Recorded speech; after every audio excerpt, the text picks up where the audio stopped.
Hello my dear students, पहले तो आप सभी को धन्यवाद, आप सभी का थैंक यू। आप सभी मेरे इस चैनल को बहुत प्यार से देख रहे हैं, इसको लाइक कर रहे हैं, इसको सब्सक्राइब कर रहे हैं और इसको शेयर भी कर रहे हैं, जिसकी वजह से मेरे सब्सक्राइबर डेली बढ़ते ही जा रहे हैं और आप सभी का प्यार मुझे बहुत मिल रहा है। आज हम इस लेक्चर के अंदर एक बहुत ही इंपॉर्टेंट टॉपिक जो कि बोर्ड्स में बहुत ज़्यादा पूछा जाता है, और या मैं ऐसा कहूँ कि जिसके बिना बोर्ड्स में पेपर बनता ही नहीं है, एक ना एक क्वेश्चन आना ही आना है इस टॉपिक से बोर्ड्स के अंदर। तो ये आपका बहुत ही इंपॉर्टेंट टॉपिक है चैप्टर नंबर 2 का, जिसका नाम है इलेक्ट्रिकल कैपेसिटेंस। जैसे कि आप सभी जानते हैं, आप देख रहे हैं माय 3D फिजिक्स और मैं हूं आपका विकास सिंह। चलिए हम इस लेक्चर को स्टार्ट करते हैं। सो जैसा कि मैंने बोला कि हमारा आज का टॉपिक क्या है, इलेक्ट्रिकल कैपेसिटेंस। सो जैसे ही हम इलेक्ट्रिकल कैपेसिटेंस वर्ड सुनते हैं तो हमारे मन में 4 क्वेश्चन आते हैं। वो क्वेश्चंस क्या हैं? सबसे पहला क्वेश्चन हमारे मन में आता है कि व्हाट इज इलेक्ट्रिकल कैपेसिटेंस, इसका प्रिंसिपल क्या है। प्रिंसिपल का मतलब यहां पर यह है कि किस तरीके से काम करता है। Factors on which it depends, कि किन किन फैक्टर्स पर, किस किस चीज पर ये इलेक्ट्रिकल कैपेसिटेंस डिपेंड करता है। और उसके बाद लास्ट में आता है यूनिट एंड इट्स डायमेंशन। जैसे कि आप जानते ही कि फिजिक्स के अंदर हमें हर चीज को मेजर करना होता है, तो उसकी एक अपनी यूनिट होती है, उसकी हमारे पर डायमेंशन होती है। ठीक है, चलिए हम सबसे पहले स्टार्ट करते हैं कि इलेक्ट्रिकल कैपेसिटेंस होता क्या है। देखिए इलेक्ट्रिकल कैपेसिटेंस क्या है, it is the property of the conductor by which, और it is the ability, property ना कहकर मैं बोलता हूं, it is the ability of the conductor to store charge और टू स्टोर एनर्जी। ठीक है, किसी कंडक्टर की वह प्रॉपर्टी या किसी कंडक्टर की एबिलिटी चार्ज को स्टोर करने की, उसको हम बोलते हैं उसका इलेक्ट्रिकल कैपेसिटेंस। सिंपल सा है, the ability of the conductor to store electrical charge और electrical energy is called, it is capacitance. Clear? किसी कंडक्टर की एबिलिटी चार्ज को स्टोर करने की या एनर्जी को स्टोर करने की, उसका कैपेसिटेंस कहलाता है। तो आई होप आपको समझ में आ गया होगा क्या है what is a capacitance, it is the ability of the conductor to store charge और energy। तो इसका सिंपल सा हमारे पास क्या आंसर है, सिंपल सा मैं इसको लिख सकता हूं, the ability of the conductor to store charge और एनर्जी। ठीक है, तो आप जान चुके हैं क्या है हमारे पास, किसी कंडक्टर की एबिलिटी चार्ज को या एनर्जी को स्टोर करने की, उसको हम कहते हैं इलेक्ट्रिकल कैपेसिटेंस। अब हमारे मन में बात आती है कि इसका प्रिंसिपल क्या है। सो हम यहाँ पे बात करने वाले हैं इसके प्रिंसिपल की। अब हम ये जान चुके हैं, आप लोग जान चुके हैं कि हमारे पास इलेक्ट्रिकल कैपेसिटेंस क्या है, तो इसका प्रिंसिपल की बात कर लेते हैं। ठीक है, सिंपल सी बात है, मान लीजिए मैं किसी कंडक्टर को, मान लीजिए हमारे पास कंडक्टर है, ये हमारे पास कंडक्टर है, कंडक्टर एक्स हमारे पास है, मैं इसको कुछ अमाउंट में चार्ज सप्लाई करता हूं, मैं इसको कुछ अमाउंट में चार्ज सप्लाई करता हूं। तो ये जो चार्ज है, इस चार्ज, जब मैं इसको चार्ज सप्लाई करता हूं तो उसकी वजह से इसके अंदर पोटेंशियल डिफरेंस क्रिएट हो जाता है, उसकी वजह से इसमें पोटेंशियल आने लगता है। अब मैं इसको और चार्ज देता हूं तो इसका जो पोटेंशियल है वो और इंक्रीज होने लगता है। तो इससे सिंपल सा मुझे पता चलता है कि जैसे जैसे मैं किसी कंडक्टर को चार्ज देता जा रहा हूं तो उसका पोटेंशियल बढ़ता जा रहा है। तो सिंपल सी बात क्या है कि जो चार्ज गिवन है, मान लीजिए मैंने इस कंडक्टर को क्यू अमाउंट ऑफ चार्ज दिया था, उसकी वजह से इसका वी पोटेंशियल इंक्रीज हुआ, बढ़ने लगा। सो मैं कह सकता हूं कि जो चार्ज क्यू है वो डायरेक्टली प्रोपोर्शनल किसके है, वोल्टेज के, पोटेंशियल के डिफरेंस, पोटेंशियल के डायरेक्टली प्रोपोर्शन होता है हमारे पास। ठीक है, तो आप ध्यान रखेंगे, जितना अमाउंट ऑफ चार्ज देते हैं उतना अमाउंट ऑफ उसका पोटेंशियल इंक्रीज करने लगता है। जैसे जैसे चार्ज बढ़ेगा वैसे वैसे उसका पोटेंशियल भी बढ़ने लग जाएगा। सो आप सब जानते हैं कि जब हम इस प्रोपोर्शनलिटी साइन को हटाते हैं तो इसकी जगह पर हमें एक कांस्टेंट ऑफ प्रोपोर्शनलिटी लगाना पड़ता है। तो जब मैं इसको रिमूव करूंगा, इस साइन को जब मैं रिमूव करूंगा तो हमें पता है Q is equal to CV। CV, यहां पर C क्या है, C है हमारे पास, यहां पे है प्रोपोर्शनलिटी कांस्टेंट, जिसको हम बोलते हैं कैपेसिटेंस। कैपेसिटेंस इलेक्ट्रिकल कैपेसिटेंस, ठीक है। सो फिर C क्या बना, यहां से मैं C को निकालता हूं, C क्या है हमारे पास आएगा Q अपॉन में V। सो ये हमारे पास फॉर्मूला आता है इलेक्ट्रिकल कैपेसिटेंस के लिए। सो हमारा इलेक्ट्रिकल कैपेसिटेंस का फॉर्मूला क्या है, C is equal to Q by V। Clear, इसको आप ध्यान रखेंगे। तो सिंपल सा है, जब मैं किसी कंडक्टर को चार्ज देता हूं उसके इसका पोटेंशियल बढ़ता है, अगर मैं और चार्ज देता हूं तो पोटेंशियल और बढ़ने लगता है। तो इससे मैं कह सकता हूं कि जो चार्ज है वो V के प्रोपोर्शनल होता है। अब जब मैं इस साइन को हटाता हूं, ये हमारा प्रोपोर्शनल साइन, तो हमें क्या है कांस्टेंट लगाना पड़ता है, तो वहां पे C आ जाता है। C को हम बोलते हैं कांस्टेंट ऑफ प्रोपोर्शनलिटी और इसका नाम है कैपेसिटेंस। तो Q इक्वल टू CV होता है। इस फॉर्मूले को भी आप ध्यान रखेंगे, न्यूमेरिकल से बहुत यूज होता है। और यहां से मैं C निकाल लेता हूं, C आ जाएगा Q अपॉन में V। क्लियर, सो आप इसका प्रिंसिपल जानते हैं, तो ये इसका हो जाएगा प्रिंसिपल। क्लियर, इसको आप ध्यान रखेंगे। सो अब हमने प्रिंसिपल भी पढ़ लिया है इसका। अब हमारे पास आता है factor on which it depends. सबसे पहले इस फॉर्मूले को देखकर हमारे माइंड में क्या आता है, हमारे माइंड में ये आता है कि भाई जो कैपेसिटेंस है वो चार्ज पर और वोल्टेज पे डिपेंड करता है। हम तो यही सोचेंगे समझेंगे जब हम इस फॉर्मूले को देखते हैं, मगर ऐसा नहीं होता। इलेक्ट्रिकल कैपेसिटेंस कभी भी कंडक्टर के चार्ज और उसके पोटेंशियल पर डिपेंड नहीं करेगा। क्यों नहीं करेगा, मैं इसको समझाता हूं आपको, इसे समझ लेते हैं। मैं एक ग्राफ ड्रॉ करता हूं। मान लीजिए मैं ग्राफ बना रहा हूं, मैंने ग्राफ ड्रॉ करा है V वर्सेस Q का। ठीक है, सिंपल सा हम देखते हैं कि जो Q और V है वो डायरेक्टली प्रोपोर्शनल है। ठीक है भाई, अब मान लीजिए मैं इसका जब ग्राफ बनाऊंगा तो मुझे पता है कि ये स्ट्रेट लाइन आना है, ये ग्राफ स्ट्रेट लाइन आएगा। अब देखिए जब मैं इसका स्लोप निकालूंगा, फॉर ए गिवन पॉइंट, किसी पॉइंट पे, तो स्लोप की वैल्यू आएगी कांस्टेंट। तो स्लोप आएगा हमारे पास कांस्टेंट, इतना तो आप जानते ही हैं। तो ये स्ट्रेट लाइन ग्राफ है, तो स्लोप कांस्टेंट ही रहने वाला है। और इस ग्राफ का स्लोप क्या देगा, स्लोप हमारे पास देगा V अपॉन में Q, ये इसका देगा स्लोप। तो इसका मतलब जो इसका कैपेसिटेंस होगा वो तो कांस्टेंट ही रहने वाला है। तो जब आप कितना भी Q बढ़ाइए उसके प्रोपोर्शन में V बढ़ जाएगा। तो जो ये रेशियो होगा ये तो हमेशा कांस्टेंट होगा। जब ये रेशियो कांस्टेंट आएगा तो ये कैसे हमें बताएगा किस पे डिपेंड कर रहा है, तो इस पे तो बिल्कुल भी डिपेंड नहीं कर रहा है। जितना अमाउंट पे आप Q बढ़ाओगे उतना अमाउंट V बढ़ जाएगा। ठीक है, आपस में डायरेक्टली प्रोपोर्शनल है। तो फिर आप ध्यान रखेंगे, सिंपल सी बात ध्यान रखेंगे कि जो हमारे पास कैपेसिटेंस है वो V पर नहीं डिपेंड करता, वो Q पर भी डिपेंड नहीं करता, मतलब पोटेंशियल पर और चार्ज पर डिपेंड नहीं करता है, इन पर डिपेंड नहीं करेगा। इसको आप पहले से ही ध्यान में रख लीजिए, तो आप कभी भी पेपर में गलती नहीं करेंगे। तो अब बात करते हैं डिपेंड किस पर करता है। मेन इसके दो ही फैक्टर हमारे पास हैं। अगर हम देखते हैं तो सबसे पहला डिपेंड करता है, इट डिपेंड्स अपॉन सबसे पहला है शेप एंड दिस साइज। दो मेन फैक्टर हैं, शेप और साइज पे डिपेंड करेगा। अब और शेप और साइज में किस पे डिपेंड करेगा ये मैं आपको बता देता हूं। देखिए अभी आगे हम जब इसको और पढ़ेंगे, जब हम पैरेलल प्लेट कैपेसिटर के बारे में पढ़ेंगे, तो उस केस में वहां पे एक फॉर्मूला आएगा कि जो हमारे पास C होता है वो होता है epsilon naught A by D। अब यहाँ पे A क्या है, A है एरिया और D क्या है, सेपरेशन बिटवीन टू प्लेट्स। ये आप बाद में पढ़ेंगे, जब मैं आपको पैरेलल प्लेट कैपेसिटर पढ़ाऊंगा इसमें आ जाएगा। अब ये एप्सिलॉन नॉट क्या है, ये है permittivity,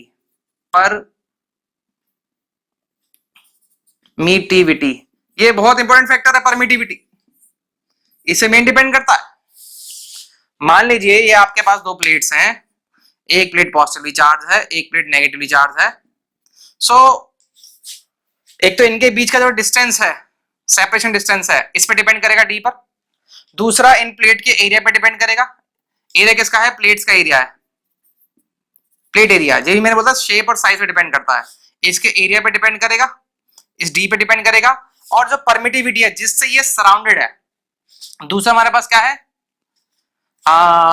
medium by which it is surrounded means permittivity, permittivity पे डिपेंड करेगा, permittivity of the surrounding medium.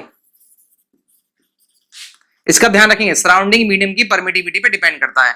मतलब जिसके ये सराउंड होगा, जिसके सराउंड प्लेट्स होंगी, उसकी परमिटिविटी पे डिपेंड करेगा। और मैं सिंपल सी भाषा में आपको बता देता हूं कि इसके अंदर जो भरा हुआ होगा इन प्लेट्स के बीच में, उसकी परमिटिविटी पर डिपेंड करेगा। इसके अंदर एयर हो सकती है, इसके अंदर डाइलेक्ट्रिक हो सकती है, डाइलेक्ट्रिक के बेस पर डिफरेंट डिफरेंट तरह की डाइलेक्ट्रिक्स आ सकती हैं, डिफरेंट डिफरेंट तरह के इंसुलेटिंग मटेरियल्स आ सकते हैं। ठीक है, तो आई होप आपको समझ में आ गया होगा। पहला डिपेंड करता है ये शेप पर, साइज पर, दूसरा permittivity of the surrounding medium पर। और आपको ये भी ध्यान रखना है कि ये पोटेंशियल पर और चार्ज ऑफ द कंडक्टर पर डिपेंड नहीं करता है। क्लियर? आई होप आपको ये सारा कुछ क्लियर हो गया होगा। अब हमारे पास हमारा चौथा फोर्थ फैक्टर रह गया है, जिसका नाम है यूनिट एंड इट्स डायमेंशन। तो सिंपल सा हमें इसकी यूनिट और डायमेंशन निकालनी है। तो देखिए, जैसा कि हम जानते हैं कि हमारे पास फॉर्मूला क्या है, फॉर्मूला है C = Q/V। अब देखिए Q क्या है, Q हमारे पास चार्ज है। तो मैंने कहा था कि चार्ज की जो यूनिट हम लिखते हैं वो क्या लिखते हैं, वो लिखते हैं कूलम। तो यहाँ पे आएगा कूलम। कूलम को दिखाते हैं C से दिखाते हैं वैसे कूलम को, तो आप यहाँ पे कूलम को C से दिखा दीजिए। और V क्या है, पोटेंशियल, पोटेंशियल को हम निकालते हैं वोल्ट से, तो वोल्ट आ जाएगा हमारे पास। ठीक है, वोल्ट आ गया। तो सिंपल से क्या आ जाएगा हमारे पास, जो C की यूनिट हो जाएगी वो आ जाएगी सिंपल सा कूलम पर वोल्ट। ठीक है, ये सिंपल सा हमारे पास आ जाएगा कूलम पर वोल्ट। Q/V है ना हमारे पास, कूलम पर वोल्ट हमारे पास कैपेसिटेंस की यूनिट आ जाती है। ये भी आप ध्यान रखेंगे। अब देखिए, यहां से एक डेफिनेशन और आती है, किसकी, कैपेसिटेंस की। कैसे, मान लीजिए इफ मैं पोटेंशियल को 1 वोल्ट कर दूं, तो क्या आएगा हमारे पास, C क्या आ जाएगा, C Q के इक्वल आ जाएगा। तो यहां से मैं एक डेफिनेशन ये बना सकता हूं, the capacitance of a conductor is defined as the amount of charge required to raise its potential by 1 volt। ये भी इसकी एक और डेफिनेशन आ जाती है। क्या डेफिनेशन है, the capacitance of a conductor is defined as the amount of charge required to raise its potential by 1 volt। के जितना अमाउंट ऑफ चार्ज किसी कंडक्टर के पोटेंशियल को 1 वोल्ट रेज करने के लिए चाहिए, वो उसका कैपेसिटेंस होता है। तो ये भी एक हमारे पास यहाँ से डेफिनेशन आ जाती है। तो इसकी यूनिट क्या हो जाती है, कूलम पर वोल्ट हो जाती है। अब हम, ये आपने इसकी डेफिनेशन देख ली, डेफिनेशन।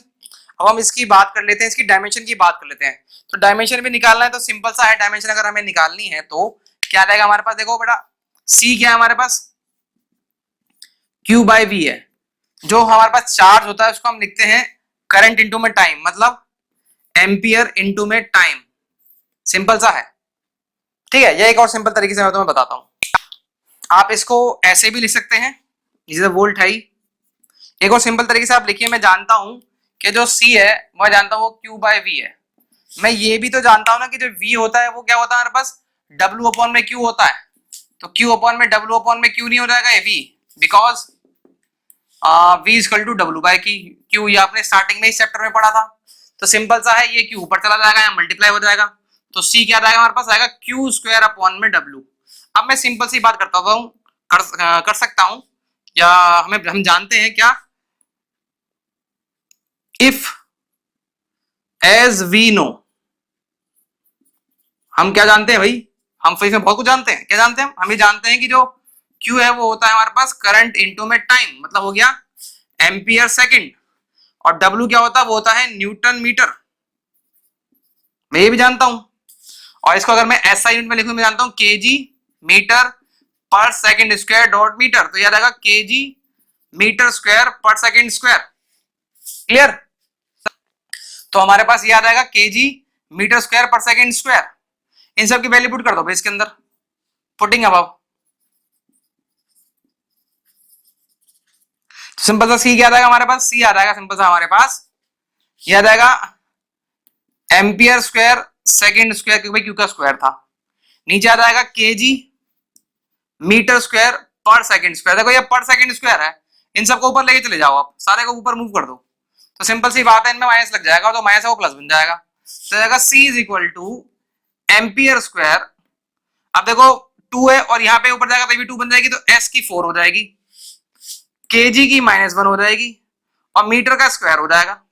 सिंपल सा है, सारा का सारा फंडामेंटल क्वांटिटीज में आ गया। अब इनके जो सिंबल है वो लिख दो, सिंपल सा आ जाएगा। क्या आ जाएगा? C is equal to kg के लिए आता है m माइनस का 1, मीटर के आता है L ये आ जाएगा 2, टाइम के लिए आता है T ये आ जाएगा 4 और एम्पियर के लिए तो A ही होता है, ये आ जाएगा 2। तो ये इसकी डायमेंशन निकल कर आ जाएगी। इस तरीके से आप इसकी डायमेंशन निकाल सकते हैं। ये डायमेंशन आपके जो आजकल एमसीक्यू आ रहे हैं उसके लिए बहुत इंपॉर्टेंट है, ये एंट्रेंस के लिए भी बहुत इंपॉर्टेंट है। ये ध्यान रखिए, जो बच्चे आईआईटी जेईई देने वाले हैं उनके लिए बहुत इंपॉर्टेंट है, तो इसको आप ध्यान रखेंगे। इस तरीके से आप इसकी डायमेंशन निकाल सकते हैं। क्लियर? तो हमारे पास डायमेंशन पता चल गई, हमें यूनिट पता चल गई, हमें इसकी डेफिनेशन पता चल गई, और हमें किस किस फैक्टर पे डिपेंड करता है हमें ये भी पता चल गया। अब मेन बात करते हैं, देखो ये तो मैं इसकी यूनिट की बात करी, मगर मेन इसकी ऐसा यूनिट क्या है? अब इसकी ऐसा यूनिट भी बची है, तो इसकी ऐसा यूनिट को हम देख लेते हैं। इसकी ऐसा यूनिट क्या है? तो इसकी ऐसा यूनिट की बात करें तो इसकी ऐसा यूनिट है फैरेड, इसको हम दिखाते हैं F से। क्लियर? ये इसकी ऐसा यूनिट है। अब हमारे मन में क्वेश्चन आता है कि व्हाट इज 1 फैरेड? तो हमारे मन में क्वेश्चन क्या आ रहा है? What is 1 farad? भाई 1 फैरेड क्या होता है? ये क्वेश्चन भी तो हमारे दिमाग में आता है ना। तो सिंपल सा ऐसे ड्राइव कर, इसको हम डिफाइन कर लेते हैं। कुछ नया नहीं करना है आपको, सिंपल सा इसका फॉर्मूला देखिए आप। C क्या है? वो है चार्ज अपॉन में वोल्टेज। सिंपल सा है, ये है 1 फैरेड। सबको 1 1 कर दो भाई, ये 1 कूलम हो गया, 1 वोल्ट हो गया। सिंपल सा है। तो मैं ऐसे बोल सकता हूं 1 farad is defined as the capacitance